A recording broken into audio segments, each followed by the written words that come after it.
Come on.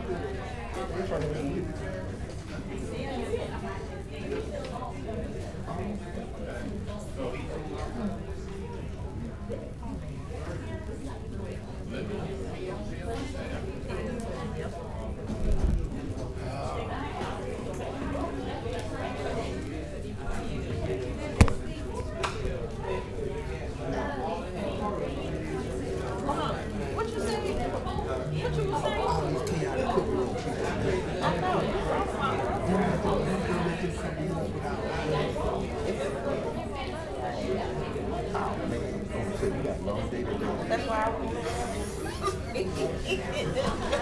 holding me in here, holding me hostage. I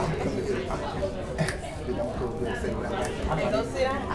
Let me make sure Marvin ain't move my paper. I have a piece of paper up there, right over there. It say Tanja. He's still here. Don't start no, won't be no, Marvin. You know. I'm not even gonna talk about it. I'm talking about the next 30 seconds. You're right. You don't even know what a minute and 30 seconds is.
Agenda for the executive session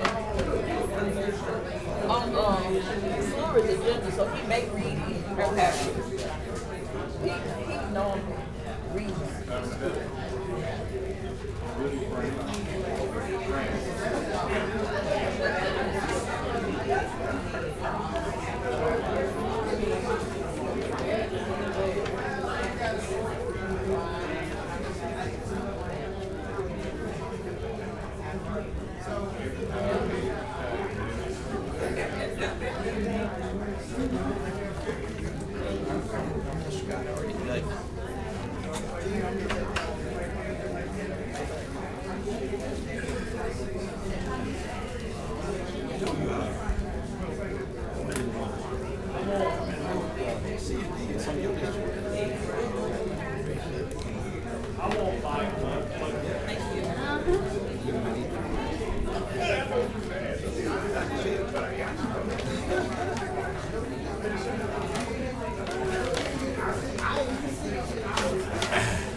Hey, Will the real James Greaves, is he here tonight?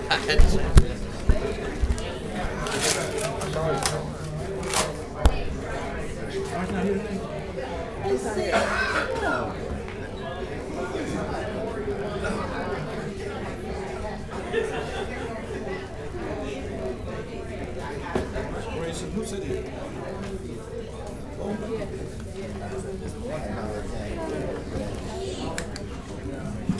Take that. Share it with your wife. How are you, man? It is.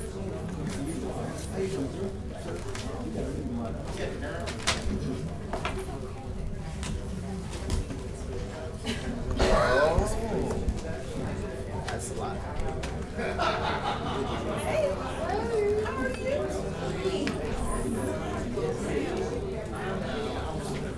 Oh yeah, thank you very much. I appreciate that.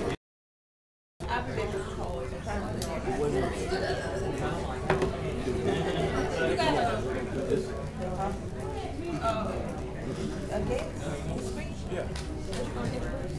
Yeah, what's here? Not risk. Oh, yeah, I don't really just I'm not surprised.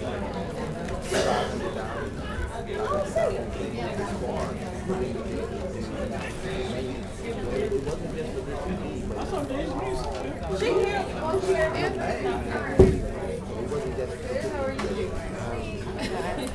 Thank you.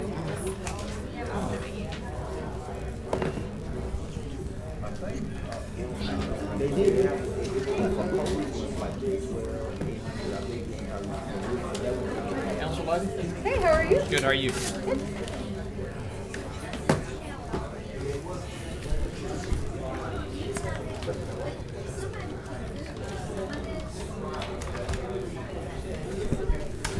That's the one point.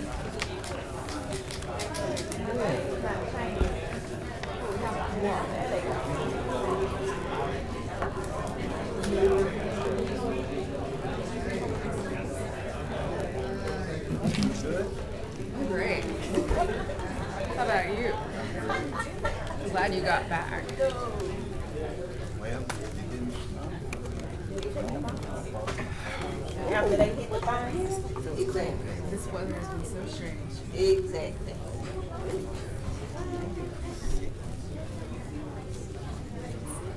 no, I'm not. That's what I'm saying. I'm just trying to see if I'm legit.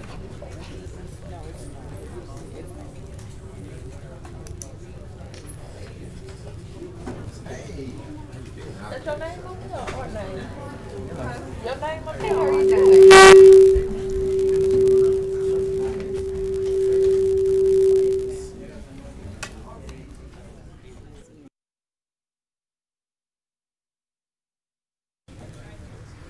Well, I guess we're getting started here.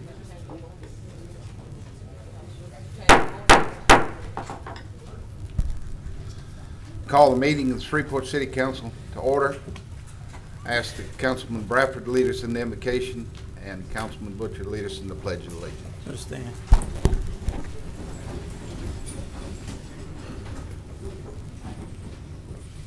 Heavenly Father, we come again thanking you for this day that we haven't seen before. We thank you, Lord, for this opportunity to come again as councilman to transact the business of this city. We pray, Lord, for this city in a mighty way. We ask your blessings upon each and every citizen. Bless this council as we transact the business. Please allow this meeting to be decent and in order, and that what we do here today, Lord, would be pleasing in thy sight and beneficial for the service of this city. Bless our mayor and the administration as well. These are our blessings we ask in thy name. Amen. Amen. Please face the flag and repeat after me. I pledge allegiance to the flag of the United States of America and to the republic for which it stands, one nation, under God, indivisible, with liberty and justice for all. Madam Clerk, will you call the roll? Councilman Bradford. Present. Councilwoman Fuller. Here. Councilman Nicholson. Present. Councilman Butcher. Here. Councilman Fleury. Here. Councilman Green. I'm here. And Councilman Bowman. Here.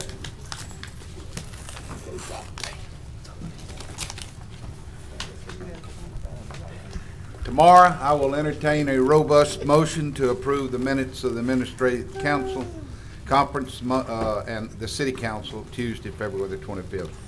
At this time, does any council member have any awards, recognitions, or distinguished guests not to exceed 15 minutes? Mr. Chairman. Councilman Bradford? Mr. Chairman, thank you very much. Mr. Chairman, in an effort to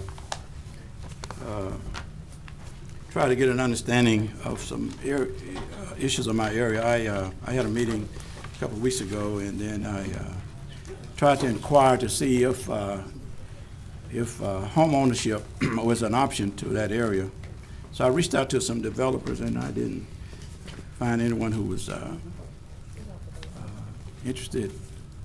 So I asked a realtor, a young lady who I've been knowing for a long time, who has developed into one of the premier real estate agents in this city. And Mr. Chairman, I want you to know she's from Booker T, and that's important. Yeah. So anyway, I've invited Miss Marion Claville Burks to come and just to give make a presentation on, and then I'll ask her a couple questions. Ms. Burks, are you available? Oh, there she is. Ms. Burks is with Kayla Williams Realty in the city, and she's one of their top agents, so I'm proud of that as well. Good afternoon. Good afternoon. If you will, let me state your name and your address, and then just give me some information regarding how home ownership is available in low-income and economic challenged communities. Okay. My name is Marion Clayville Burks. My address is 1613 Rock Springs Boulevard, Shreveport, Louisiana. Mr. Bradford and I were talking last week, and the question was posed to me, is it feasible for a home to be built for $150,000 in the MLK area? And I told him it's a couple of options you have. The first option is if you have your own money, you can absolutely go and build a home for $150,000 there. But if you're asking a lending institution for that $150,000, it would be difficult in that area. And the reason why it would be difficult is because of the comps there, or the comparable homes in that area. The comparable homes in that area do not appraise for that much money. You would have to go to the outer borders of the MLK area. Now, MLK is a huge area, and it has about 5,000 people there. But for the Opportunity Zone, just that map, that's the border of MLK, Roy Road, Pine Hill Road, and North Market. So within that area, it's about 4,800 people. Of that 4,800 people, 56% of those people live below the poverty line. So it would be difficult for them to qualify for a home, but not impossible. For a $150,000 home to be built there, it would be a bit of a stretch. So, and I asked you about developers, and I was trying to reach out to some of the developers, and then I went to look out for some minority developers, and there's none in the city, is that right? There are some in the city that do develop properties, but they develop properties outside of the city limits in most cases. Okay. Mm-hmm. What are some of the other factors that would be a challenge for development? You mentioned the challenge of financing the compatible homes in that area. Right. Are there any other factors? Well, there are many factors when a developer looks at an area. Again, I'm not a developer, I'm a realtor, but I do work closely with developers and builders. They look at the school zones, of course. They look at the economic development in that area. They also look at the income of that area. So again, it's not impossible to build homes in that area, but you won't be able to build them at that price point. Now, numbers don't lie, so that's what I stick to. The numbers say that you could possibly build a home that's $100,000, maybe even $120,000 to support the income in that area. But as far as $150,000, that would be a stretch. Now, in order to get people to actually live in that area and stay in that area, someone wouldn't, in my opinion, wouldn't readily just pick to go there. They would probably, the people that would want to stay there are the people that are already there. So the people that are already renting there, already have homes there, they would want to be there. But because of crime and because of school districts and because of a lot of things, that just makes that area not as appealing as some. Let me ask you a couple more questions, and the council members may want to ask you something. Okay. In regards to your agent, Mm-hmm. are you engaged in any activity in the MLK or Allendale area? Engaged in that activity in regards as far to as selling or buying? Yes, we have sold homes in Shepherd Place, and we've sold homes off by the David Raines Community Center. What is it called? University Park. Yeah. Yeah. Okay. So University Parks, those homes could sell for $100. In Shepherd Place, they'll sell for $120. So we have sold homes there to first-time homeowners. Okay. There's I'm looking at another scenario. Established neighborhoods.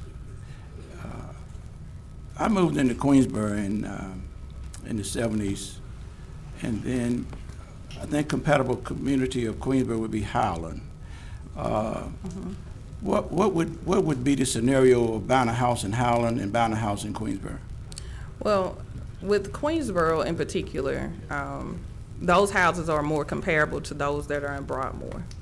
And so it's the same structure, same makeup of home. I mean, it's just as solid as any home in Broadmoor. The difference is Queensboro's comps will be different than Broadmoor. So if you take a 3-bedroom, 1-bath house that's brick in Queensboro that looks just as good as the one in Broadmoor. And built around the same time. Built around the same time, same structure, makeup, and everything. The home in Queensboro will appraise for maybe about $25,000, when the home in Broadmoor will appraise for about 70 to 80. So there's the disparity because of the areas. Same home, might be even a better looking home, but it's just in a different area. And the collective property value is what determines that in other ways? Collective property value and the appraisal system. Appraisal system. Yes, so the appraisal system, that determines a lot. All right. I appreciate you coming down and sharing that with us. I really wanted to see, and I'm not going to give up, and to see how we can create some development of housing, affordable housing in that area. But at this point, I'm just not getting any responses. Right. So thank you, Ms. Burks. And if I could say one more thing. Sure. As far as the housing development in those areas, like I did mention to you before, I'm not exactly in favor of the housing development. Okay. However, I know that housing development needs to happen in that area so the area won't become a desert. Because if we don't give affordable housing, people will migrate out of that area. Now, there can be a system put in place where new houses can be built there, but it would have to take a collective of city government, federal government, local leaders in order to get that to be done. So that's all I wanted to say. I have a, and I think you've held home buyers, first-time home buyer classes. Yes. So can I get with you and set up a couple of classes for first-time home buyers so that they could be more informed on what you can let them know to qualify for home buyership? Absolutely. Okay, I'll get back with you on that. Okay, thank you. Okay. Any other questions up here? No. I had the Louisiana Housing Authority financing. Has that been very successful in the Shreveport area? Yeah, Louisiana Housing Authority, bond programs, that's down payment assistance. Yeah. It has been very successful. Do you know, are you familiar with that authority? Yes, I am. Do you know if there's anyone from the Shreveport area that's on that board? I'm not sure if they're on the board, but I do know lenders that provide bond program. I remember Iberia and Home Federal. Home Federal. Does it Cross Country Mortgage? They also do it as well. So, Cross Country? Okay. Cross Country. Well, those are, when I came on the council in 2015, we had a meeting with senators, and I remember Mr. Roy Burrell was there, and with the Louisiana, and with HUD. Right. And, you know, they were talking about, at that time, the program and how successful and what it was going to be able to do to target to help first-time homeowners. And it was very, I guess you could say, inspirational, because there was hope for folks that never had a home to be able to go through the Louisiana program. So I was just curious if it's still full steam ahead. Oh, it is, and we utilize it a lot. I've been in the business for 4 years, and we've helped over 160 families become homeowners and investors, and we've utilized that program quite a bit. Okay, thank you so much for coming today. Okay. Speak. Any other questions? Okay. Thank you. Okay. All right. Thank you, Marion.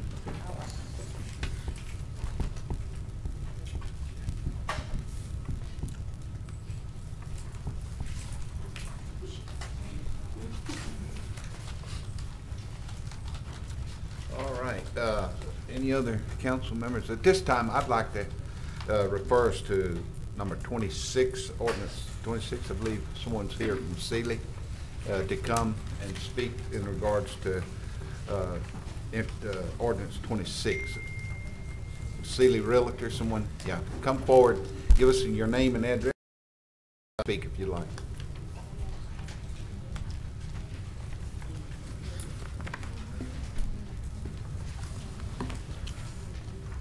Good afternoon. My name is Mark Seeley. I reside at 623 Lake Forbing Drive. I do have a handout. Is it appropriate to Yes, pass it around? This way, please. This way. Thank you.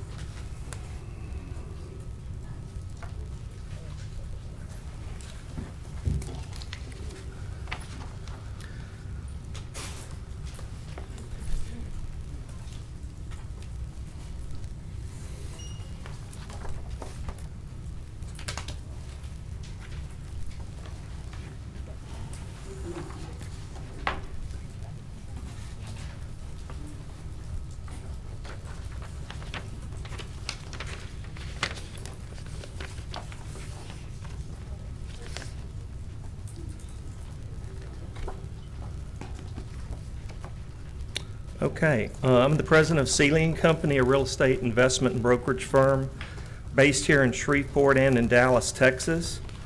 I'm here today to represent Slack Industrial Park, which is an 850,000 square foot industrial park in southeast Shreveport. Slack is owned by a real estate fund that we operate here in Shreveport. Several years ago, due to some major capital renovation requirements, in particular new roofs, we pulled 2 of our 175,000 square foot warehouses off the market with plans to renovate or replace them with new warehouses.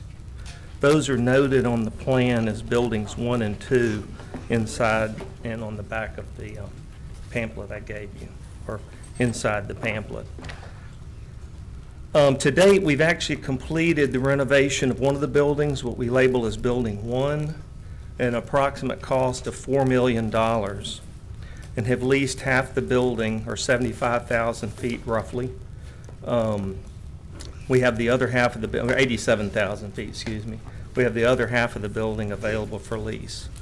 And we're also marketing available to either on a renovated basis or on a complete tear down and rebuild Building 2. We would either spend an equal amount of dollars on Building 2, or if we tore it down, it would likely cost in the neighborhood of about $12 million.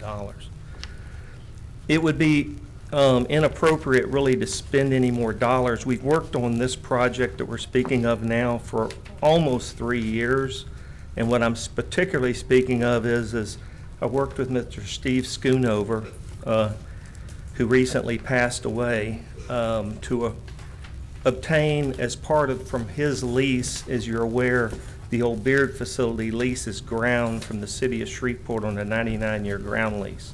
So I reached an agreement with Mr. Schoonover so that we could extend our trucking court, as shown in the picture there, by 85 feet, the full length of both of our buildings. To spend that amount of money on our buildings, we really need to ensure long-term that we have adequate truck parking. Historically, for many, many years, these buildings have only been used by a single tenant. For probably 25 or 30 years, it was actually Libby Glass was in both of them. And then for 5 to 7 years, Tango Trucking used them as a paper recycling facility. We're now looking to use them for multi-tenants, and to do that, additional trucking as well as maneuvering room in particular is necessary. And in particular, if we do get the opportunity to rebuild the building 2 into a modern warehouse, the additional trucking court would just absolutely be necessary. So these 2 buildings are part of the original portion of Slack Industrial Park, which was originally built in 1950. These buildings were. They're shown on the handout as 1 and 2, as I said.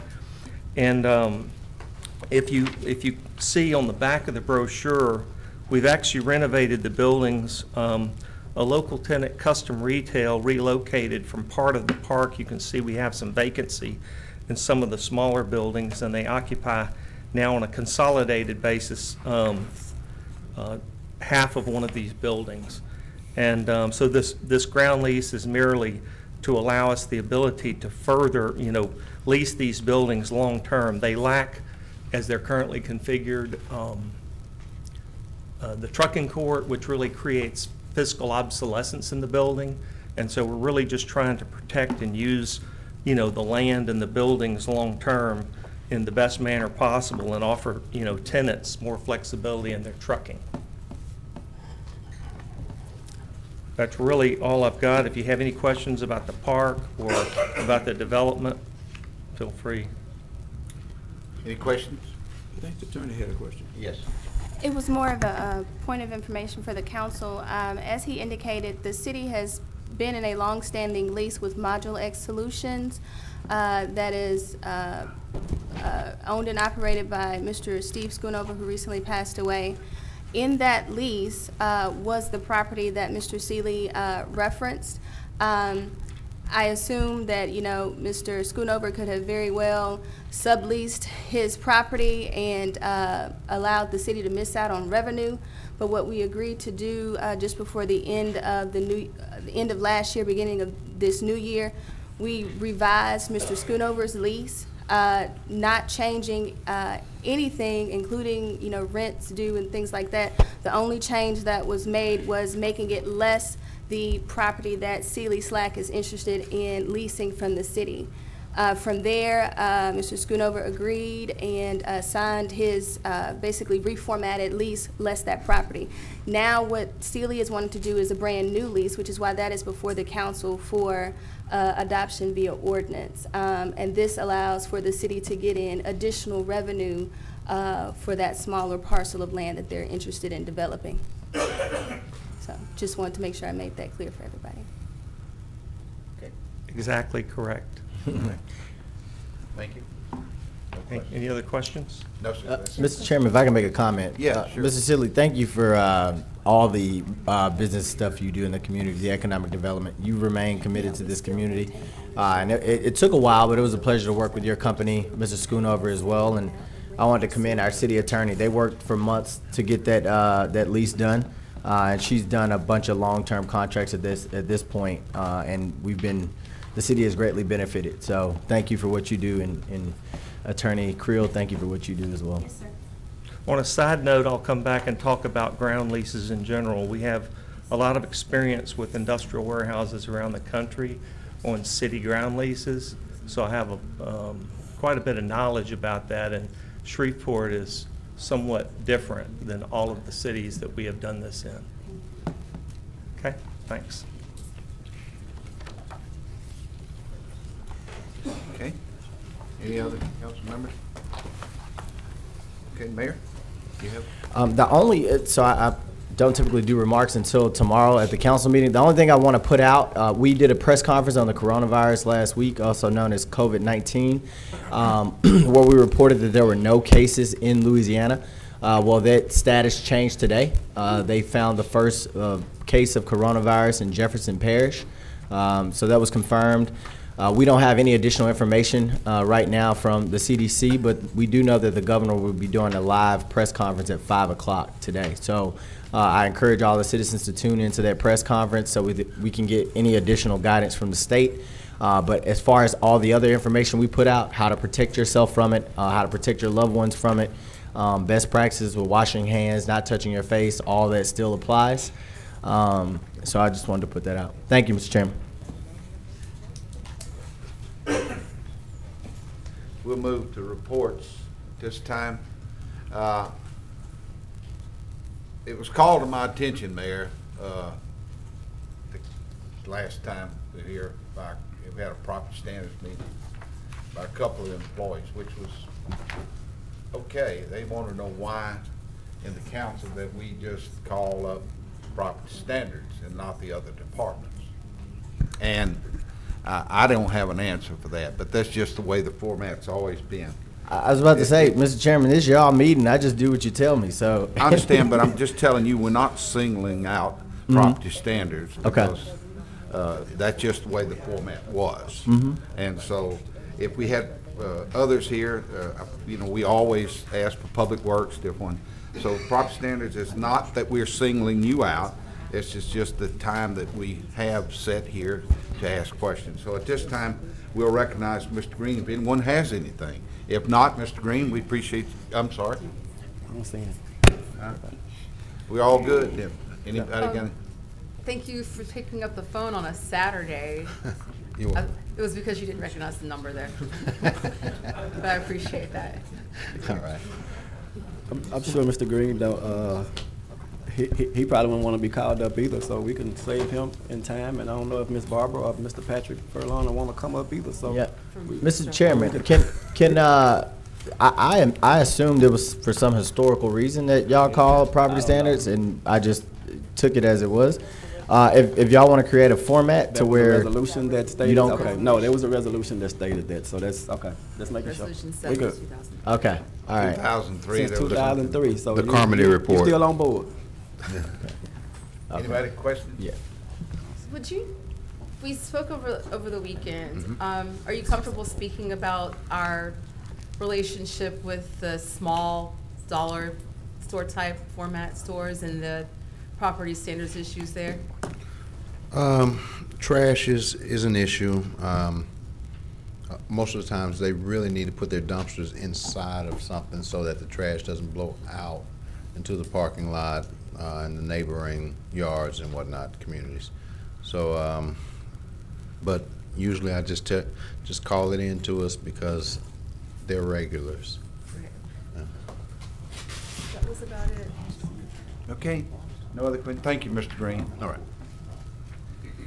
Mr. Chairman? Yes.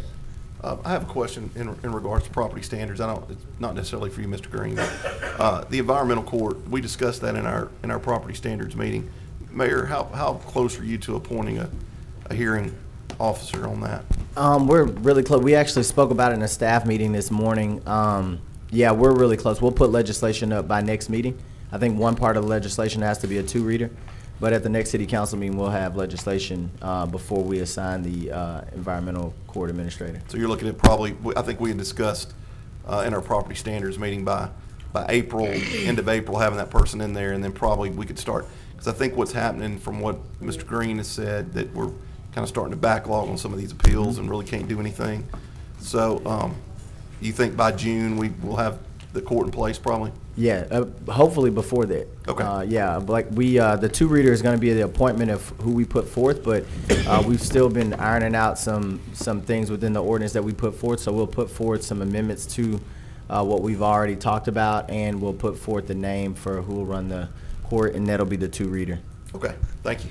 And we're absolutely sure that there's no judge that we can get already that's a sitting judge to look at those cases or anything like that.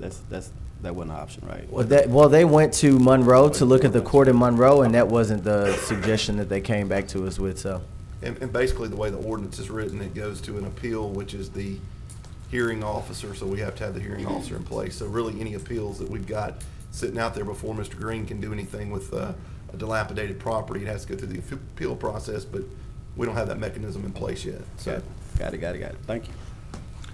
Okay, Ms. Jones, will we have a revenue plan? I emailed that to council this morning. Got that this morning, okay. Ms. Creel?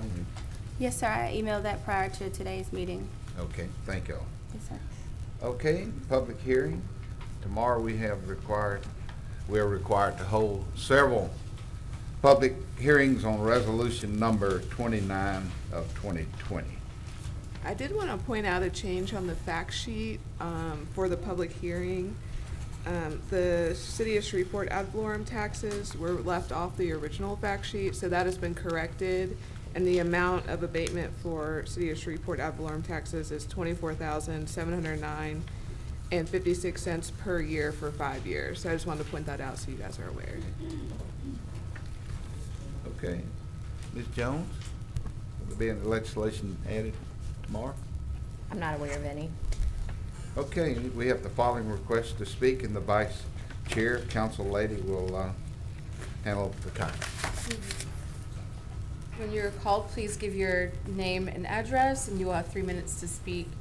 Mr. Patrick Hall.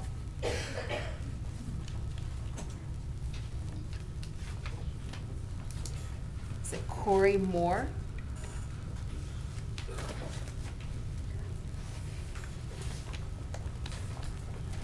How y'all doing? Due respect to the city councilman, to the mayor, I would like to speak on the opposition of the building of the apartment complex they built on the Cooper Road. My concern is, as a citizen, taxpayer citizen, it was under my knowledge that this company was being tax exempt. I'm sorry to interrupt, but I need you to give your, and I'll even start your time, I need you to give your name and address. Oh, my name is Corey Moore. I stay at 1923 Hayden Street, Shreveport, Louisiana, 71107. Thank you. So I was just speaking on the tax issue. All of us as citizens pay tax in the city of Shreveport and over the parish. So by this company being tax exempt, which I want to know what would be the benefit from the city and the parish with this company being tax exempt, what would you all benefit from this company building if they're not required to pay any taxes at all? So that's my question to the panel. What's the benefit of the city of Shreveport and the parish of Caddo if they're not required to pay any taxes, being tax exempt? So what would be the benefit of them building in our community without paying any taxes to the city and the parish? So we want to answer that now, or do we want to offline, or y'all tell me?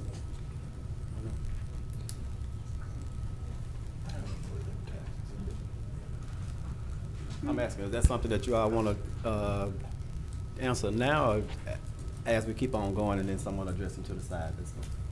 That's what I think. I don't know. City attorney. I don't know. That's kind of that's up to you guys. I don't know anything about them being tax exempt, so I don't have the background information on that. But this is the first that I've heard about them being tax exempt. Yes, ma'am. I was informed by Cedric Glover that they was being tax exempt because of a law Trump passed that exempting the wealthy from not paying taxes. And Bonnie, so they are Bonnie totally tax exempt from building. So how would the city and the parish benefit from them building and they're not required to pay any taxes? I had to pay taxes on my properties that I was threatened for my property to be taken because I was late on my taxes. And all of us as citizens pay taxes every year. So how can this company come in and build with being tax exempt? I don't have that information. Mr. Chairman, do you want Bonnie Moore to come up and address this question? Yes, please. Ms. Moore, I'm sorry, I didn't see you. Let's let Ms. Moore answer that question, okay? Yes, sir. Thank you. Good afternoon. I'm not sure if we're talking about the same project, if he's talking about the restoration tax abatement or the housing development in the MLK area. Bonnie, they're having a hard time hearing. Can you hear me better now? Yes, ma'am. Okay. Thank you. Sure. I said I am not sure if he's talking about the restoration tax abatement or the MLK property. The MLK property. Okay, that's not me. Okay. And I think that's what the city attorney was just saying, that this is the first time that we're hearing that there was any abatement for that project. Mr. Chairman, I don't claim any expertise concerning opportunity zone credits, and I'm sure somebody here can say it better than I, but my general understanding is that opportunity zones provide a mechanism for people to defer and to avoid capital gains tax. Right. But they don't provide relief from property taxes that are paid to the city and to the parish. That's my understanding. Yeah, that's my. Okay, well, how would the city and the parish benefit from a corporation such as this?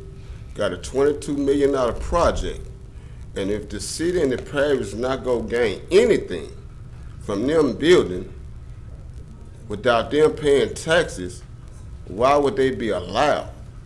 If the city is not benefiting, if the parish not benefiting, so how would the community benefit? And they not required to pay any tax, and they are tax exempt. I'm not aware that I'm not expert either. Well, Cedric Glover gave me the information at our last meeting. Well, I'm just saying, first of all, that we're going to sell them water. They're going to have sewer service, and if it develops like the builders have said, and they're going to pay taxes. I don't know anybody that's exempt from parish or city taxes. Well, I was misinformed then. I don't want to say you're misinformed, but I'm just saying to try to give you an answer is I don't see where the opportunity zone is something that's nationwide. Right. And that's to get people to come in and build in certain areas of the country. But I understand, and that's people like Raymond James, these big Wall Street investors, that give them money because it's in the opportunity zones. But as far as the local taxes, I don't think there's anybody. Oh, they have to pay the property They taxes. still have to pay their They have to local. pay the taxes. Well, and how much time I have, sister? A minute, 20 seconds. So with them being developers, as us being property owners on the Cooper Road, this should be open up a door for us that own property. So I have behind my shop a shape-back barber building next to Miss Rogers on I have a certain amount of lot. I want to build a 4-duplex apartment complex. I mean, how can I go about receiving funds to do the same thing they are doing, which I was given knowledge of at the last meeting about so-called hidden money that's hidden is allocated funds to benefit us in that area so we can develop businesses, further our businesses that we already have established. Mr. Moore, your question is a statement is very serious. Yes, sir. What I would suggest to give you the logical answer, in that case, if you want to build that, you would need to talk to Ms. Moore over there to see if community development has any kind of programs.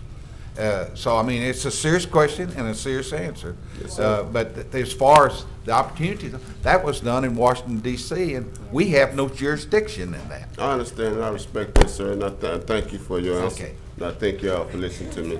Thank you. Craig Lee.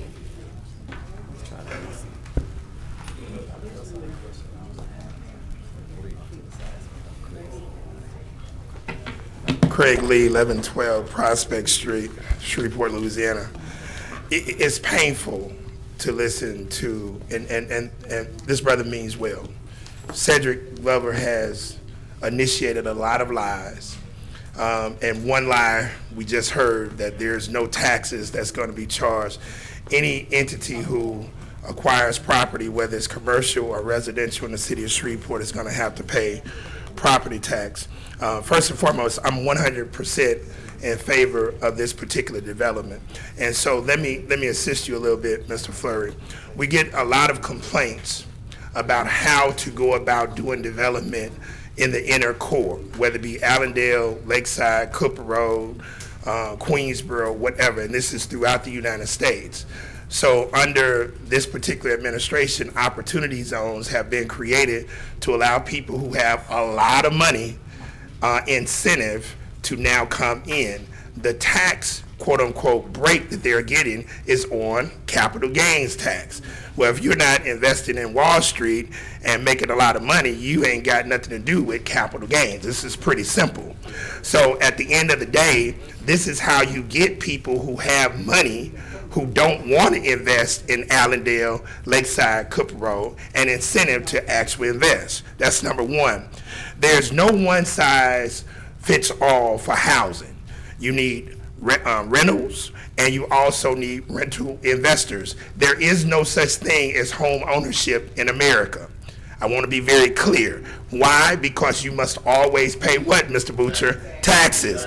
And what happens, Mr. Butcher, if you don't pay property taxes? Even if you've paid off your mortgage, what happens? You pay, you stay, you don't, you go. Thank you very much. So you never own property in America. You can invest in real estate or you can rent real estate.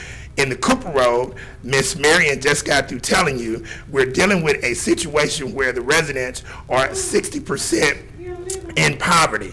And that is the same throughout the country, throughout this entire city. The Alice report had already indicated that, and we have this situation.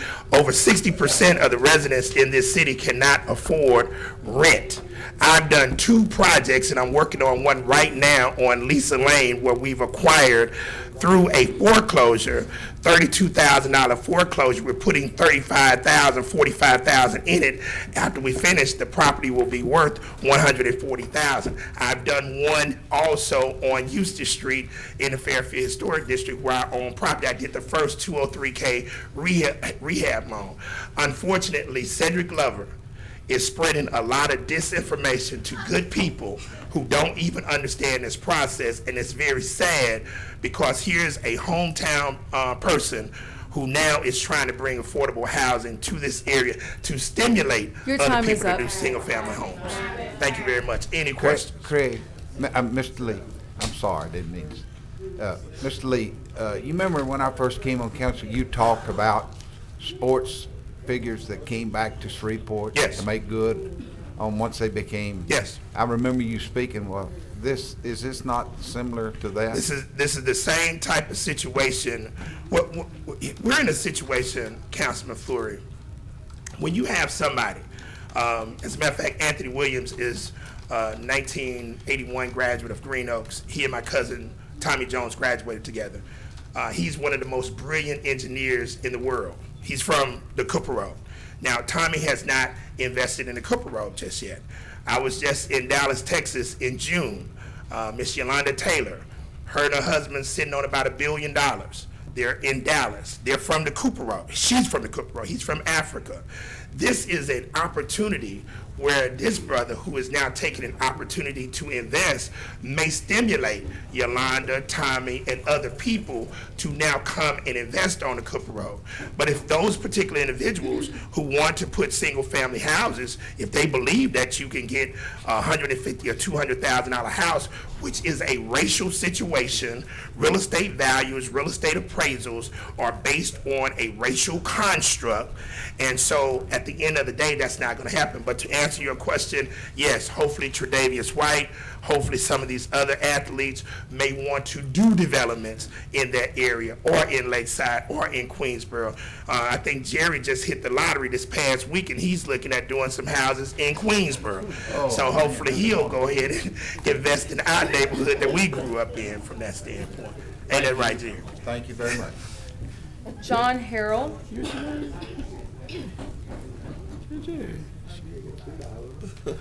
John Harrell, 4029 Shepherd Road. This is the same tract of land that the fellow put the slide up, showed big, beautiful, multi this and that. Why is it every time we turn around, somebody comes in and rips y'all off? And rips off the people behind me, and y'all stand behind him. This is just a pie-in-the-sky deal. I don't know why y'all fall for it. I looked up the man's company. He had been broke in 2 different states, but y'all want to give him money and give him opportunity? Y'all are falling for it again. Every time I come up here, it's always, let's stick a multi-family, low-income housing right down these people's throats. And we shut it down before, and I'm sure these folks would rather live in a $35,000 single wide than a $100,000 multi-family deal. Y'all gonna have to quit this stuff and listen to the people that pays y'all to come up here or not pay you. But it's wrong, you know it's wrong, and I'll keep coming up here and saying, your sidewalks need fixing, thank you for fixing that on Ford Street, and I'll come up here whenever it's needed. But y'all need to start listening. I live in District A, this will be right in my backyard. I don't want it.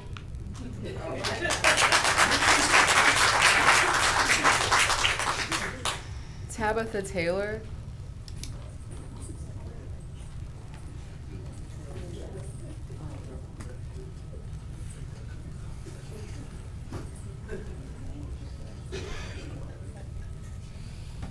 afternoon, Tabitha Taylor, 5714 Woodridge Drive.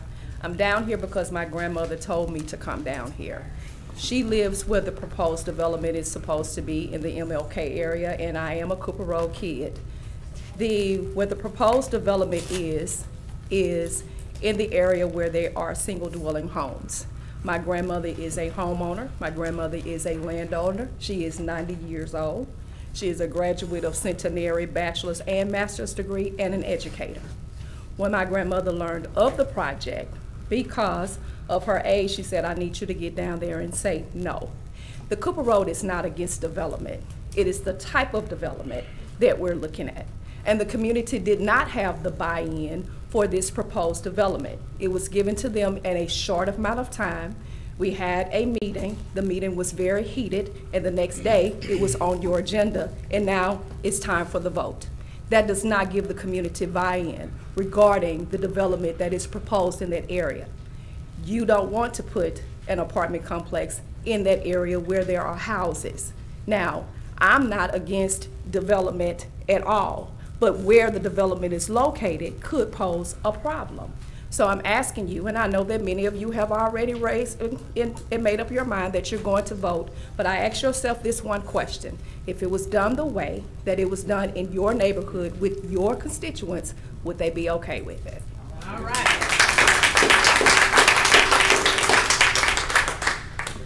Virginia Evans.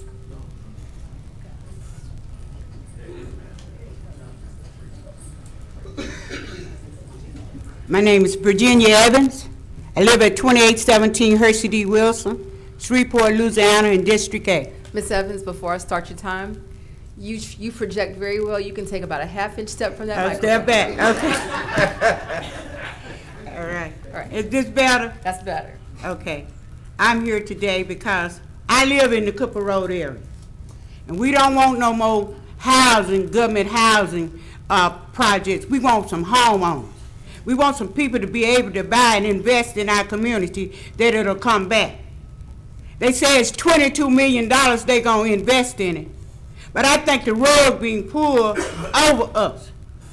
Mr. Bradford came to us saying that he wanted a ditch fixed in the Cooper Road area, all the way from that area all the way down to Montana.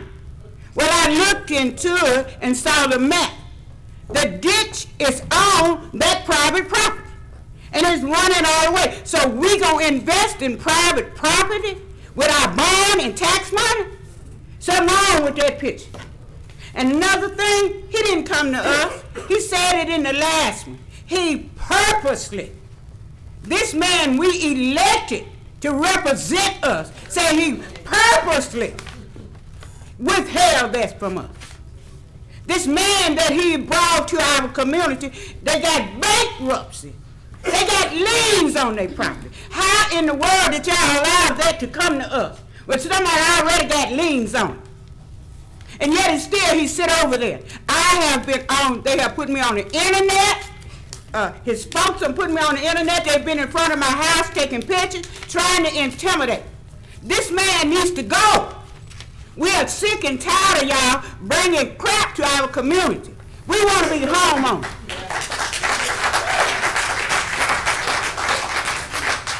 I don't know how much more time I got. But what I want to say to y'all is vote with us to make a difference and a change in our community. Y'all want to say it's a slum area? Well, come in there and help us fix it.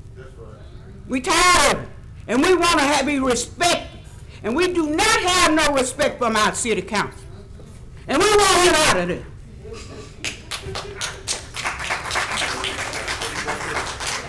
They said 30 more minutes I got.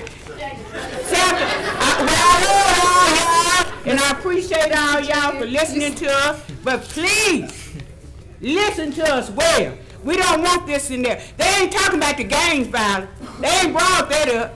That UP Street here and these people y'all bring in, that's gang violence. They ain't talking about the infrastructure. We got sewage flowing from our house. Mr. Florida know that I done had to bring him out there because Mr. Bradford wouldn't do nothing about it. So we already got infrastructure problems. And we sick and tired of being played on and misused because somebody trying to make some money.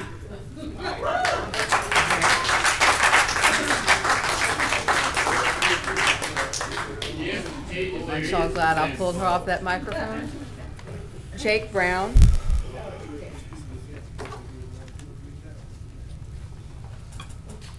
Hello, my name is Jake Brown. I live at 1243 Pine Island Road. I'm a board member on Cattle Alliance for Freedom. Some might ask, why does Cattle Alliance for Freedom care about the housing project in the Cooper Road area? On the surface, it appears to be a great addition to any community. Free breakfast, free tutoring, luxury apartments at an affordable price. Several elected officials have supported this project and have used their influence to get it approved in a rapid manner. We believe there may be more nefarious motives at play. In 2017, Shreveport Cattle approved the Unified Development Code, a code of laws that restrict the use of our own property, as well as subject us to burdensome housing regulations and property codes. Tickets and fees have already been flying in the 5-mile area outside the city, and I believe it won't be long before residents in the Cooper Road area start receiving these same citations. Many residents in the Cooper Road area have no idea that their private rights have changed. These new regulations will be enforced with fines. On February 24, 2020 and today, City Council met and y'all have been discussing the formation of this soon-to-be environmental court. Yes. The court's main purpose is to enforce property standards within the city limits of Shreveport. The City of Shreveport Department of Public Works lists the following as property standard issues. Property that has junk, trash, debris, building materials, improper storage, appliances, car parts, dismantled and inoperable vehicles, fallen dead trees, overgrown property not to exceed 12 inches, unsound fences, structures with roof caving in, burned, deteriorated porches, walls, steps, structures in need of protective treatment, which is paint. Currently, the courts are not allowed to take our property, but this new environmental court will streamline a process to take and sell our property with marketable title to the highest bidder. We believe that's not a coincidence that a large project housing facility is being set up at the same time, a complex to house recently displaced residents right in their backyard, while a local government and wealthy developers scoop up land at little to no cost for their future projects. We feel that there are many ways that our city council members can help fulfill the needs of the residents of the Cooper Road community. Programs that support people keeping their homes, increasing home ownership, and stimulating local business growth.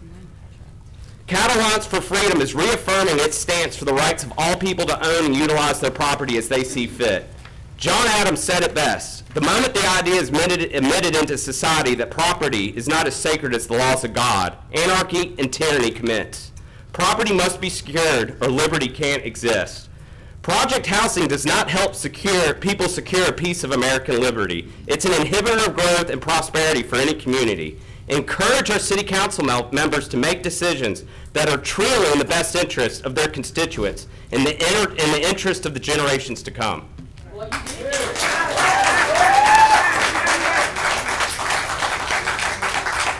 Shalaria Dominique.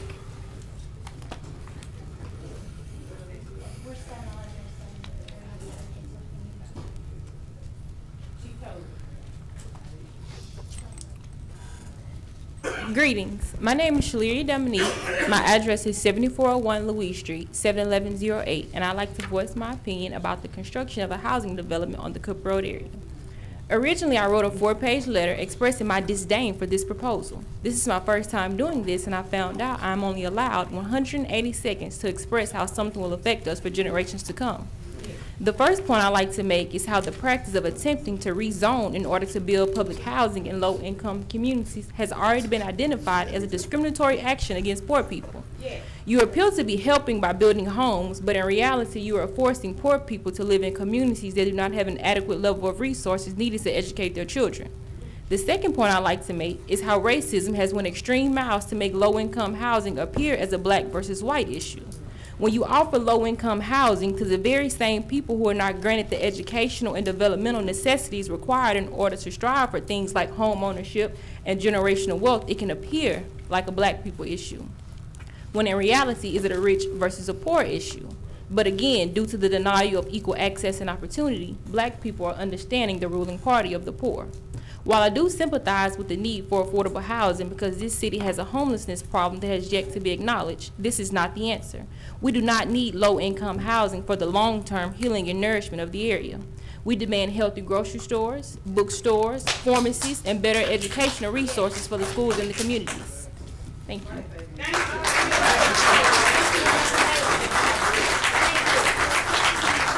Tanya Robertson.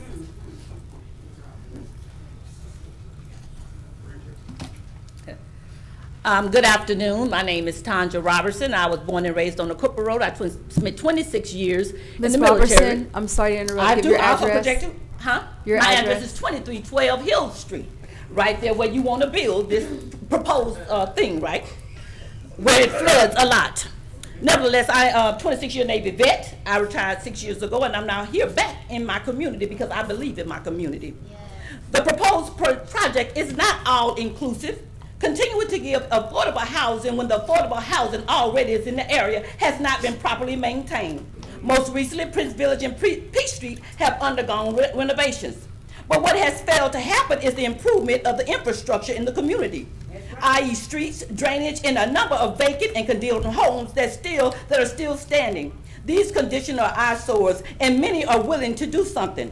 Unfortunately, those who have purchased some of these properties for pennies are now in turn turning around and trying to sell them at a 200% inflation, discouraging citizens from purchasing and renovating. Affordable housing benefits who? In the years past, the only housing built was been affordable housing. What about affordable housing that will allow residents to purchase without 15-year requirements? Again, who does the affordable housing truly benefits? Those private investors making the investment? The residents will start and end as renters. Will they be educated to grow? Will they ever have the futures? Will they have their futures continually condemned in poverty? If anyone should be able to benefit, it should be the citizens and residents of the Cooper Road community. A community in North Jackson, Mississippi, the citizens band together and restored their community. Those who had a little invested a little. Those who had a lot invested a lot. But they all invested their time and their money and their talent. We don't constantly want you to give us stuff. We never have been given a true opportunity to do better. Putting lipstick on a snagger-toothed woman does not make her pretty. It just makes her colorful. She is still ugly. You want to give us something? Give us an opportunity to stop counting us out. We need to stop zoning and allow our children to stop being allowed to go to other schools. Send them back to Green Oaks. Open Northwood, Newton Smith back up. Open up Pine Grove and Little Mill. And allow Green Oaks to grow. But also invest in the road that runs in front of Green Oaks, which is going to be by the proposed site as well. Now, I appreciate each and every one of you for giving me this opportunity to speak, but I need each and every one of you to band together and vote in the right, because you're not lying in my pocket. I'm very, very successful at what I do, but I need for you to take care of the community of Shreveport, the Cooper Road. God bless you and have a good day.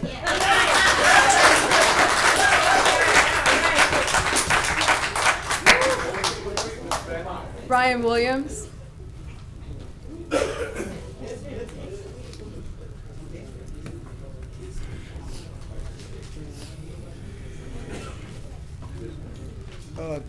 To the mayor, to the council, Councilman Bradford, Chairman, Vice Chair.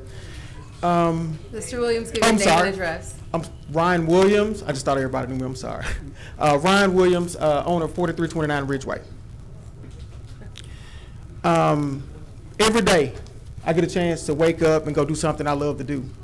But before I got a chance to do that, I proudly served my country in the United States Air Force. And if any of you have ever served your country, you know the day you get out, they give you a home of record. And with that home of record, you can pretty much choose where you want to go. Of all places, I chose Shreveport. I didn't choose it on accident, I chose it on purpose. I chose it on purpose for a particular reason, because I knew that if I wanted to make a change, it was going to happen in Shreveport. And if I was going to do something good, it was going to happen in Shreveport. Each and every day, I get a chance to go up to Pine Grove and Green Oaks and Lanier and Northside, Northside, and I get to go to these schools and I get to watch these children that go to these schools. And for someone to stand up here and tell me, to tell those kids that their neighborhood is worthless, and they can't move home and they can't buy homes. They can't move back to their neighborhood once they go off and they get degrees and they serve their country and they do great things. That's what you're telling them. Yes, right. If this city is going to truly grow, you got to put your young up front. That's how you grow. If we're going to be the city that we claim to be, we're going to have to start making some good infrastructure, some good changes, not in areas that are deemed flood zones, where you haven't told the people that are going to live there they got to get flood insurance. Come on. Those are the things that we're not talking about. Those are the things that we need to talk about. I see a lot of my elders behind me. When I was a kid, I don't remember leaving the Cooper Road. When I got sick, I went to David Raines. When I got hungry, I went to Lomart. Seriously. When I wanted an education, I went to Northside, Lanier, and Green Oaks. Yes. I've been able to compete with people all across the world because of where I come from. The neighborhood that raised me, the neighborhood that has given me everything that you see in front of you today. There are little boys and girls in that community right now that want the same opportunity, that want the same chance. You have the opportunity to continue to give them that. But putting something in a neighborhood that's going to disenfranchise them for years and years to come, that's going to set them back and not push them forward, is going to hurt them way more than it's going to help them. If you're about giving chance and you're about giving opportunities, you got to make a good decision. This isn't about me. My life is made. It's about those little boys and girls that's getting out of school and that's walking down those streets that says that when I grow up, I want to live right here. I want to move right here. I want to come home. This is where I want to be. Those are the ones we're fighting for. Those are the ones we're building a future for. And it's not for lease and it's not for rent. It's for sale. So if you want to put something in our community, put up some for sale signs. I came home with no home to buy. Let's change that, Mr. Bradford. Let's make a difference. Let's do something better than what was done for us. That's what the future's about.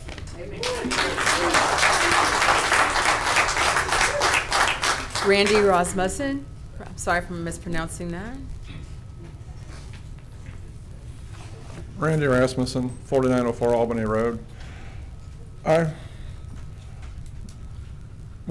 Mr. Bradford brought the real estate lady up here that was speaking. I wish I could put his pictures up that I took when I drove down Audrey Lane. Apparently she took a wrong turn. This street has got a lot of homes that are less than 10 years old from what I could see. Some older homes that are very well kept. It's a very nice neighborhood. Why in the world would you want to put an apartment complex, which is spot zoning? I mean, if you want to build an apartment complex, build it where it's already zoned for it. There's plenty of land available. I was looking at the case that was brought before the MPC. There were 6 owners listed as owning this property. One of them is from West Shreveport. One of them is from Ponchatoula, Louisiana. The other 4 are from the Los Angeles area. Yeah. I don't get it. When this was brought before the MPC staff recommended to deny this zoning change because it was spot zoning. It doesn't belong in this neighborhood. But apparently Mr. Bradford got up and did a very nice speech to him, and he convinced them to vote to recommend for it. Which I'm like, I don't get that. You know, if you just look at the neighborhood, just drive down the street. I mean, it's a nice neighborhood. I was really surprised, to be honest. I wasn't expecting to find such a nice neighborhood over there, but it is. And these folks work hard, and a lot of them probably aren't here because they're probably at work. Because the houses looked like they were lower entry-level type houses. They were nice houses, don't get me wrong. But they were probably on the clock somewhere, couldn't leave to come up here and tell y'all, don't do this. I hope I'm here speaking for some of them, because when I looked at the whole case and that the MPC had, it just made me mad. Shreveport can do better than this. We need people to be able to buy a house. Yes, as the real estate lady stated, it's probably more difficult in that area. But you mentioned some other programs that are available. There's a lot of that can help that. The city council can help that by denying putting more apartments there. Because if you put apartments there, there's only X number of people live in Shreveport. Well, that's going to mean they're moving from somewhere else, another apartment probably, and then that area gets dilapidated because there's nobody living there. So please speak for these people, and please deny this spot zoning. It's nothing but spot zoning. Somebody's getting the pocket full somewhere. I don't know over what, but thank you. Robert Thomas. Robert Thomas.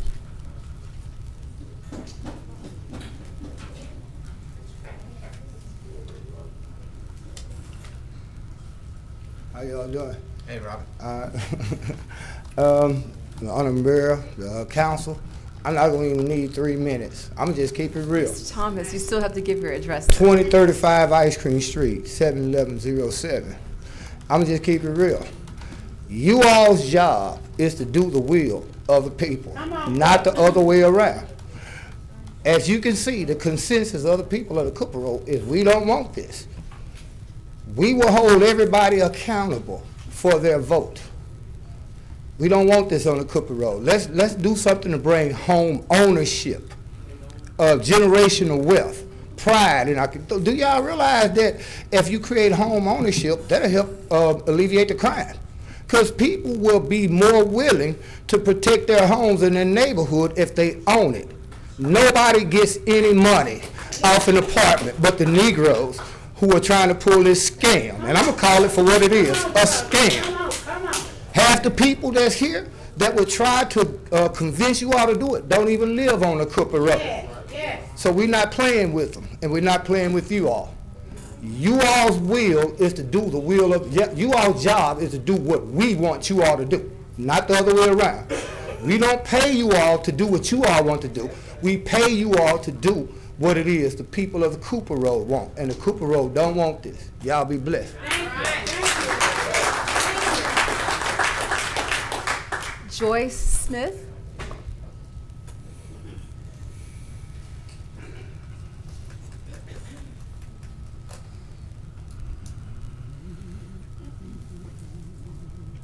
My name is Joyce Smith, and I live at 2737 Jones Mabry Road. I grew up on the Cooper Road, and as time progressed, I moved. I'm back living on the Cooper Road. My issue is the process was not done right. We were told that they had sent out letters to property owners, about 5 that don't even live in the state anymore. And so you looking at, nobody knew what was going on. You cannot put something in a person community on 5 people owning property. That's just not the right thing to do.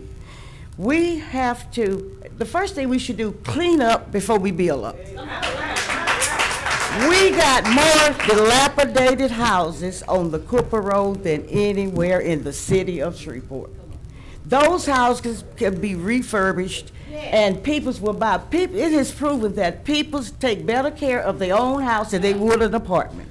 If you give them affordable house, no, they're not gonna be able to afford those $1,000 a month rent.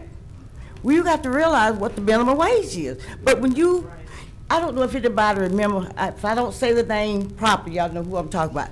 The apartments in Chicago, Capri Green, how much violence it was. When you put a lot of people together, you put violence together. And I'm not saying that you putting a lot of black people to go call violence. We got enough violence on the Cooper Road. The problem, take some of those liquor stores off those corners. That's where all the ruckus is coming from. You don't, the kids don't have anything up there. And if you went to school and got your degree, you're not gonna wanna move in the Cooper Road. But if you put some affordable houses, other people will start moving back. My daughter, went to school. She got a bachelor's and 2 masters. She wants to invest in the Cooper Road. If you take that money and invest in the Cooper Road, everybody will be happy. That's all I have to say. Thank you. Thank you.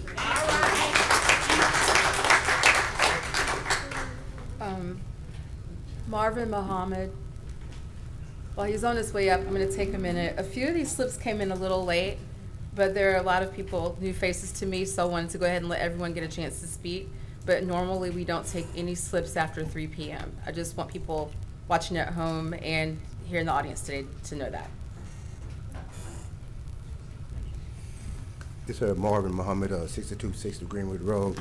I'm glad I have a lot of my Cooper Roadian cohorts here today, because city government isn't just something that we should come to when it's personal. It should be something that we come to, that we engage every day.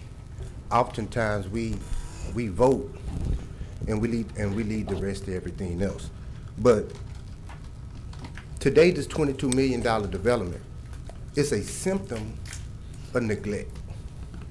It's a symptom of our abandonment of which we say we love. Most of us who have spoke to today, we don't live on the Cooper Road. That's not to say that we don't love the Cooper Road, but we have abandoned our mother. And now we visit the old folks' home, and we see that our mother hasn't been turned and she has bed sores. We haven't visited the old folks' home, and she has fallen and broken her hip, and now we mad, and now we want to talk and holler and shout at the director of nursing. We haven't visited the nursing home, but we now come and visit our mother, and we see that she's laying in her urine.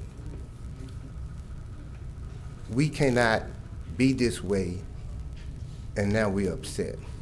We have been asking for the last 2 or 3 months for a fair housing ordinance in the city of Shreveport.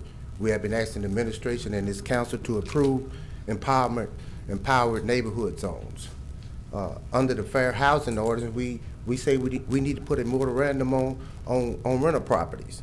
Most of the rental properties in the MLK community are slum houses that are being priced out.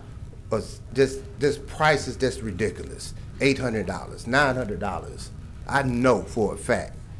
We need a fair housing ordinance in the city of Shreveport. We need to put a moratorium on those on rental properties in areas where there's underserved. Why?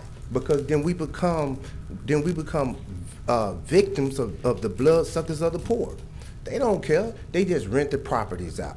75% of the houses, 80% of the houses in the MLK community are rental properties. That's where we are today. Slum houses, and that's why we are here today.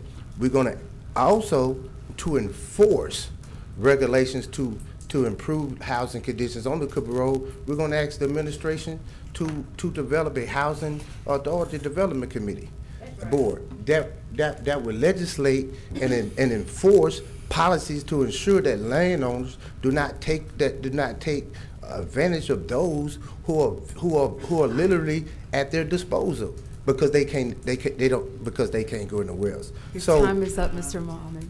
And if I can just end with this, Council. We've had such a good day. Thank you. And let me say this here: whether $22 million development goes up and down, then we have Wednesday morning. Then what? I mean, we had a good day because everyone was adhering to their time. Okay, I'll be here tomorrow. All right. Thank you, Councilwoman. Thank you. Ms. Lola Lawson.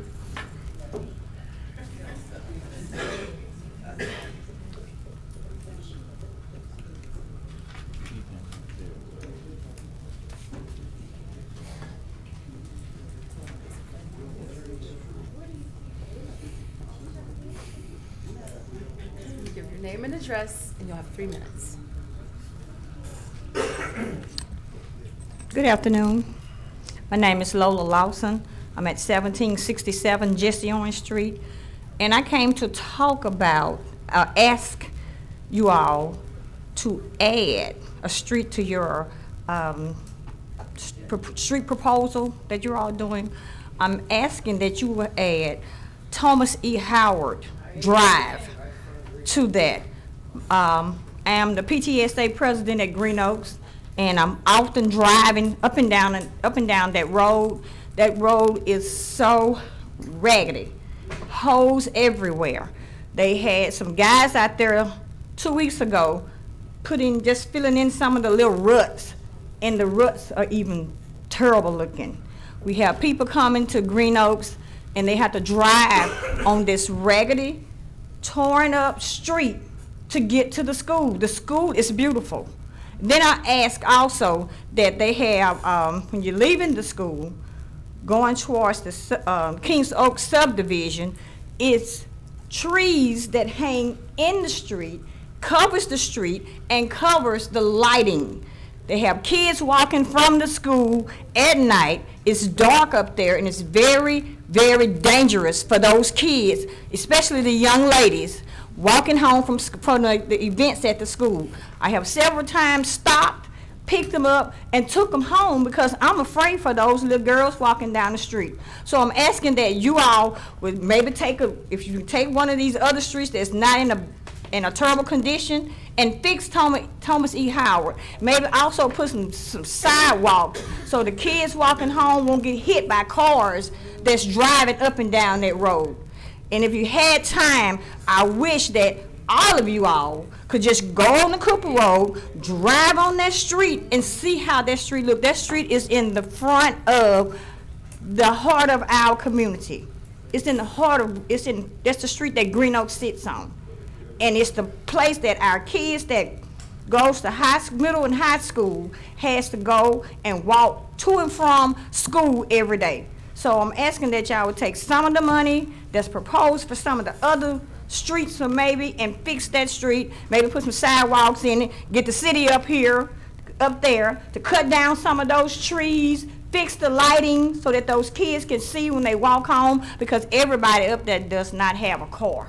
Some of the kids have to walk, or they won't come to the events if they didn't have a way there. So I'm just asking you all to maybe look into that and see if y'all can fix Thomas E. Howard Street. That was the last request to speak. Okay, well, let's take the next item then. We have the following executive appointment tomorrow to be considered. Chief Financial Officer, Sharika Fields-Jones. Any questions in discussion? There are no items under consent agenda for introduction or to be adopted. Ms. Jones, please proceed with the regular agenda legislation. Under Section A, Resolution 11, authorizing the mayor to execute a contract for water supply and sewage disposal between City of Shreveport, Louisiana, Pratt Paper LLC, Pratt Recycling LA LLC, and BFI Waste Services LLC. Resolution 29, stating the City of Shreveport's endorsement of Brown Taylor Development LLC to participate in the benefits of the Louisiana Restoration Tax Abatement Program. Resolution 33, granting a variance from certain provisions of Chapter 34 of the Code of Ordinances relative to flood hazard prevention. Resolution 34, authorizing the mayor to execute an acceptance of act of donation between Shreveport and WIVI Land Development LLC for water and sewer main extensions and related facilities to serve Lucian Field Estates Phase 2, Units A and B. Resolution 35, authorizing the mayor to execute an acceptance of act of donation between the City of Shreveport and WIVI Land Development LLC for the water and sewer main extensions and related facilities to serve Lucian Field Estates Phase 2, Unit C and D. Resolution 36, authorizing the mayor to execute an acceptance of act of donation between Shreveport and Providence Development LLC for water and sewer main extensions and related facilities to serve Providence Phase 2, Unit G. Resolution 37, authorizing the mayor to execute an acceptance of act of donation between Shreveport and Providence Development LLC for water and sewer main extensions and related facilities to serve Providence Phase 2, Unit H1. Resolution 38, authorizing the mayor to execute an agreement between Shreveport and Volunteers for Youth Justice. Resolution 39, authorizing the mayor to execute an agreement between Shreveport and Historic South Highlands Neighborhood Association. Resolution 40, authorizing the acceptance of a grant from Shreveport Bossier Convention and Tourist Bureau. Resolution 41, authorizing the institution of expropriation proceedings against certain described property within the City of Shreveport. Resolution 42, to recognize Eugene Mosley for his art and for being an ambassador for Shreveport, to authorize the mayor to dedicate the 3800 block of Mayfield Street at Singletary in his honor. Any discussion? Sure. Oh, I'll yield to you. No, we just, you can go ahead. I was given a few requests to speak that came in online that I'm just now receiving. If y'all are okay, I'd like to go ahead and do those now, so they don't have to wait any longer if they don't want to. Let's do that. And then we can continue with the agenda. Mr. Glass, Rudolph Glass, if you're here. I didn't see him out I there. didn't either. No. Mr. Frederick Ellis.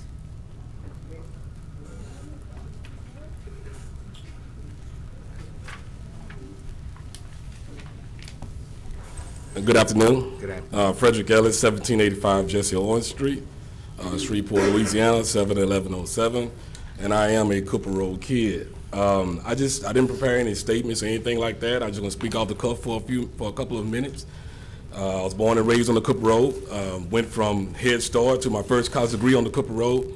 I'm still very involved with the Cooper Road. I teach school at Southern University Shreveport the past 15 years. My mother still lives on the Cooper Road. My nephew still lives on the Cooper Road, goes to Green Oaks High School. My name is on a deed on the property on the Cooper Road. So I have a lot of vested interest in seeing the future of the Cooper Road go in the right direction.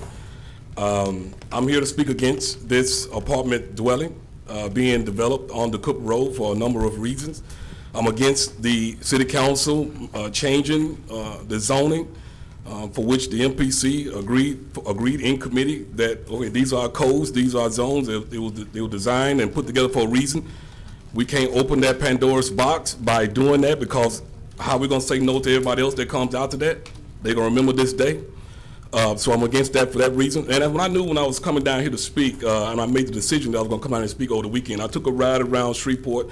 I visited pretty much every apartment complex especially all the predominantly black neighborhoods, Queenburg, Shreveport, Cooper Road, Allendale, Lakeside, and all of them follow a central theme. They follow a central theme of outdated, undesirable, obsolete, dilapidation, and crime-ridden. And so when you are going to build a project, basically, no matter how it look in the beginning, we got to have a vision to see 5 years down the road. And if you don't have that vision, then you are going to make a wrong call. That was a thought that I was thinking this weekend. I was thinking, and basically, when you see the land as a commodity, okay, then you're going to abuse that land. You're going to eventually abuse that land. That's right. But when you see the land as a community, okay, you're going to begin to treat that land with dignity, integrity, respect, love, and care. And we, all the people that you hear speaking here now, we are the vanguards to make sure that we preserve the land. We may not be the generation to go back and restore the Cooper Road to its greatness, but we damn sure can't be the generation that hinder the ones that will. Thank you very much.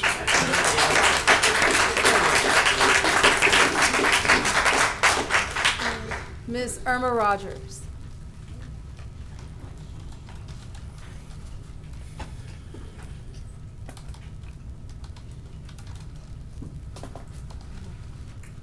Irma Rogers, 1920 Michoud Street, Shreveport, Louisiana, 71107.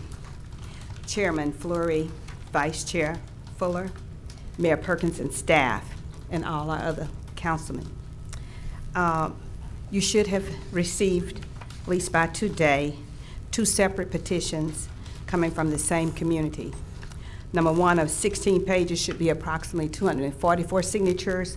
Number 1 of 30 pages should be approximately 300 signatures. If you need me to read it, I shall. If not, thank you.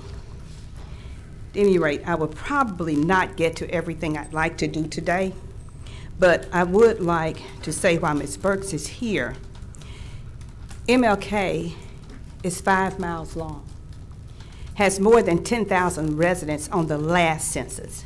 We've grown since then with more than 900 new housing starts since 2005. She did not mention University Park with over 100 homes, home ownership. Channel 3 came out last Monday and we drove through there. Out of all of those homes, we have about 5 new ones that were built. If you go back around Circle Drive in the last 3 or 4 years, there's only 1 house for sale. Home ownership stabilizes a community. University Village, where I live, the comps are Indian Hills, Nob Hill, and Mill Creek. My home comp came from Nob Hill, Mill Creek, just FYI. We did build it. It's about 30 years old. I know what the value is. Real estate appraised about 3 years ago. Crime stats in our area right now, the 13 districts, if the chief is here, you can ask him, should be somewhere between 4th and 5th lowest out of the 13, even though we're your largest community, but that's taken work. 17 years of work by MLK CDC. You should have received a letter in your packets to each of the city councilmen and women. If you did not, let me know. I want to read from this before I lose my time, though. Who has done the appropriate due diligence and vetting on the manufacturing jobs and on this company? Does the granting of this ill-advised and inappropriate spot zoning request not in fact set a precedence in violation of the city's Shreveport-Caddo 2030 master plan? Have you done the homework? If you haven't, we don't need to do this. There are some personal things in the background of the developer that I would like to share with you personally rather than in public that should prerequisite to this. Okay? Homeownership stabilizes a community. Transient is built when you bring in the apartments. You already have Cooper Road Plaza with 108 units. You want to put 160 more units, not less than 2 blocks from where we're talking. Ms. Rogers, I'm sorry, your time is up. Thank you. I'll speak more tomorrow. And I apologize for not having those when we started. That really does conclude. All right, was there any discussion on what those resolutions on second reading is final passage? Okay, Ms. Jones. Under Section B, Resolution 43, approving Frymaster for participation in the Industrial Tax Exemption Program located at 8700 Line Avenue. Resolution 44, authorizing the mayor to execute a contract for parking system management with Downtown Development Authority. Resolution 45, authorizing the mayor to execute a contract for recycling services between Shreveport and BFI Waste Services.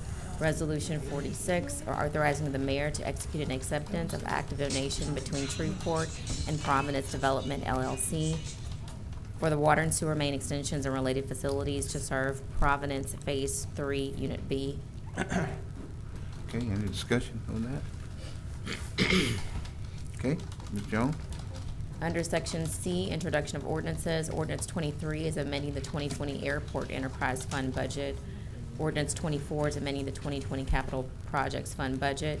Ordinance 25 is amending the Shreveport General Fund budget. Ordinance 26 is authorizing the mayor to execute a lease agreement of city-owned property located in Caddo Parish, Louisiana, being more particularly described in the attached legal description, to Sealy Slack Subsidiary LLC for the purpose of leases to maintain and improve the subject property, and said property is not needed for public purposes. Any discussion? Okay. Under Section D, ordinances on second reading and final passage. Ordinance 11, revising Chapter 78, Article 4, Streets, Sidewalks, and Other Public Places, construction excavations of Shreveport, Louisiana Code of Ordinances relative to construction excavations and bores in city public right-of-way.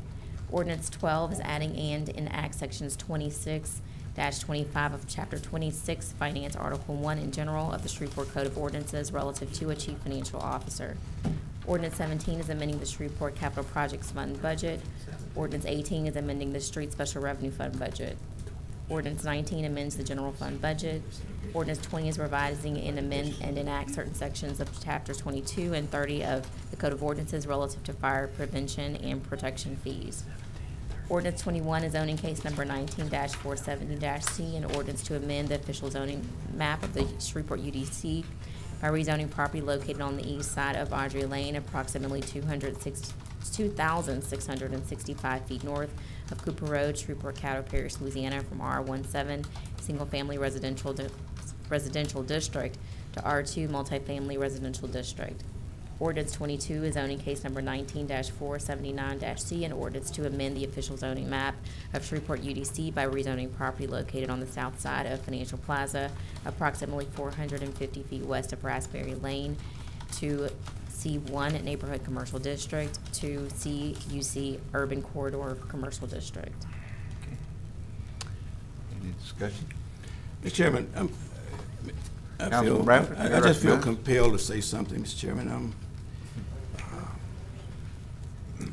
And I heard everyone who spoke. I'm very receptive to their passion and remarks to this project. And I pretty much know the Cooper Road. I have an office there, have had an office there for over 25 years. I know the demographics, and I know basically the overall apparatus of the area. Very sympathetic.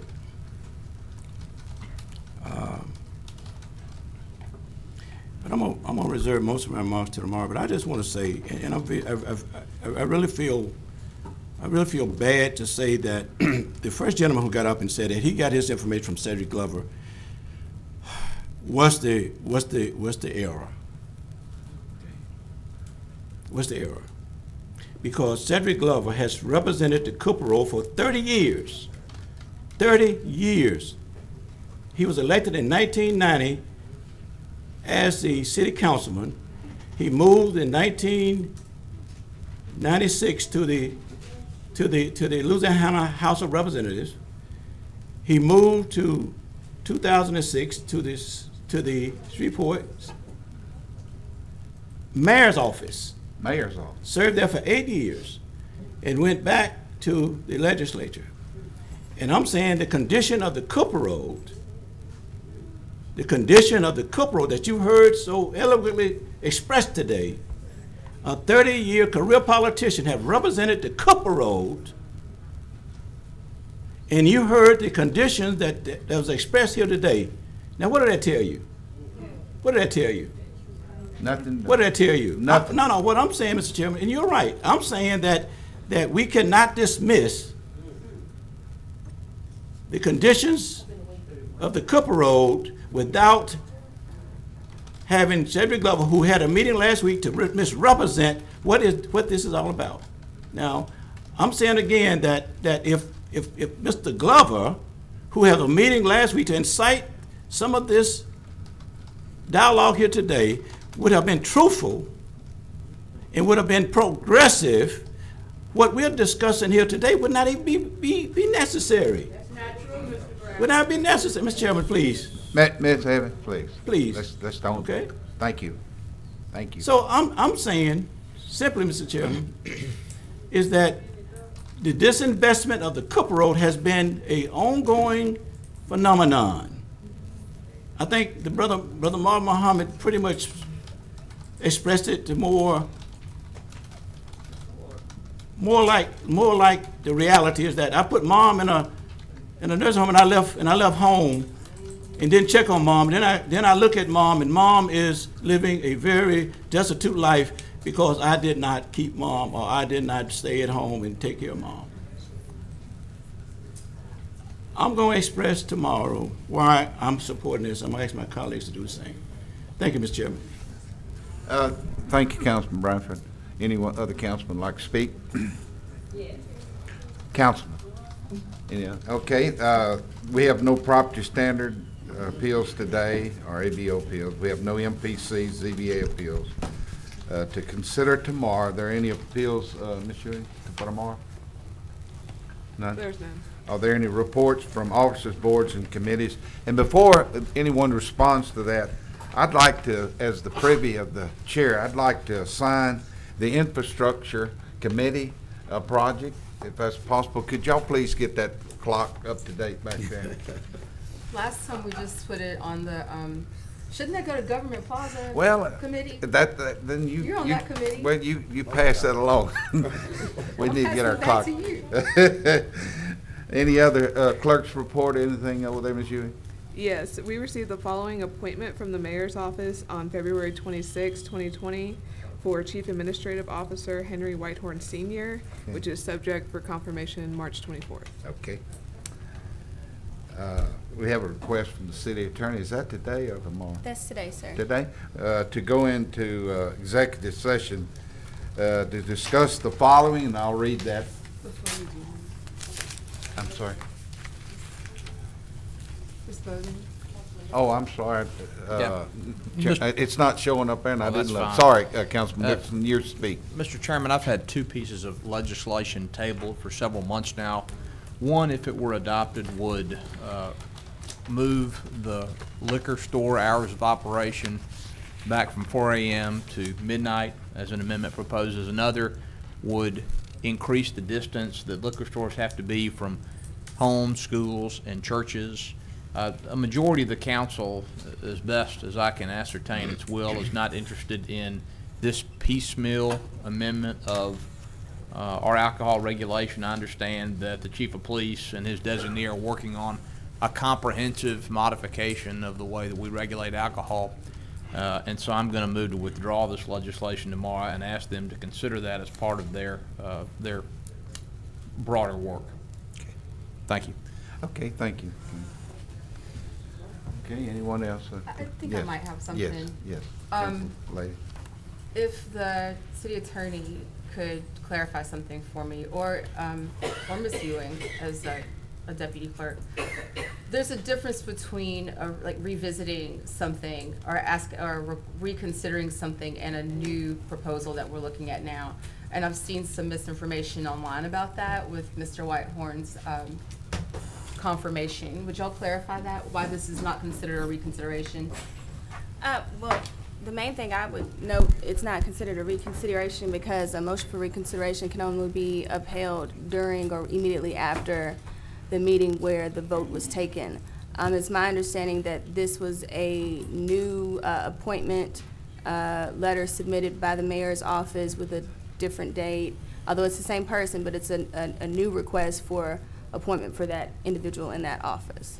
Thank you. I appreciate it. Let me continue this executive session to discuss following City of Shreveport versus CenturyLink Centratel, docket 591661, First Judicial District Court, Court of Appeals, Second Circuit, State of Louisiana, Larkin Development North, number 53374-CA, and Larkin Development at Railsback, number 5533375-CA. Do we have a motion to go in executive session? Second. Motion by Councilman Green, and second by the council lady. Any discussion? Please vote. Motion to go in executive session has passed with 7 in the ayes. Mr. Alan Clark. Nothing else will be adjourned at this time for executive session. Just 1 second.